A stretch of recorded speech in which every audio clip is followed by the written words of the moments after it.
কিন্তু তো আমি ছেড়ে দিতে পারি না। বিরাট অপরাধ। কোথাকার প্রোডাক্ট আপনিও জানেন না, আমি জানি না, কেউ জানে না। চকবাজারের প্রোডাক্ট নিয়ে এসে আপনি যদি made in France, Germany, Poland দেখলাম, ইউনাইটেড আরব আমিরাত এগুলো লেখা আছে। একটি ধারায় 50,000 জরিমানা আরোপ করা হলো। মেয়াদের জন্য অনেক প্রোডাক্ট পাওয়া গেছে এই ধারায়। আর এই যে ইম্পোর্টার নেই, প্রাইস গান মেশিনের ব্যবহার করছেন, এই বিষয়ে আমার অফিসে উপস্থিত হয়ে ব্যাখ্যা দেবেন। কেন আপনার বিরুদ্ধে এই ইস্যুতে আইনানুগ ব্যবস্থা নেওয়া হবে না, এটা আমি ছেড়ে দিলাম না। কিন্তু তো আমি ছেড়ে দিতে পারি না। বিরাট অপরাধ।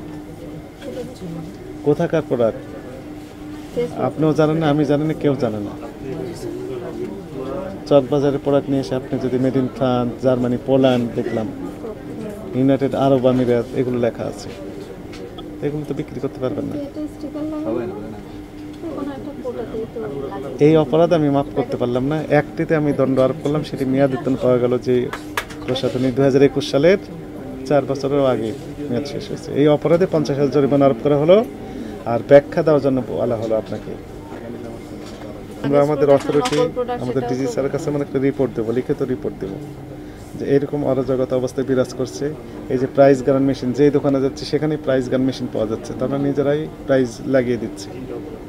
এটা কথা ছিল ইম্পোর্টার দিবে অথবা ম্যানুফ্যাকচারার, যেহেতু বিদেশি প্রোডাক্ট, তো ফলে এখানে তো ম্যানুফ্যাকচারার নেই। ইম্পোর্টার যিনি, উনি ডিক্লারেশন দিবেন।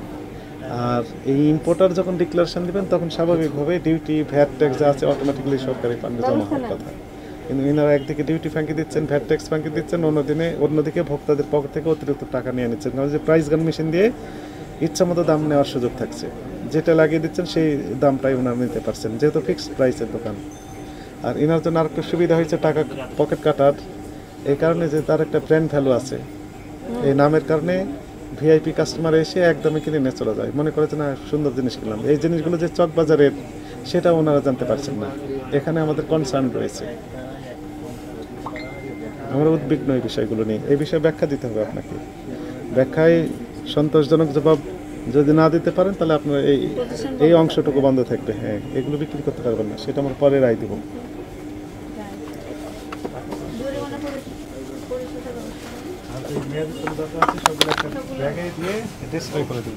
আপনার এখানে কি ওই আছে, কি বলে,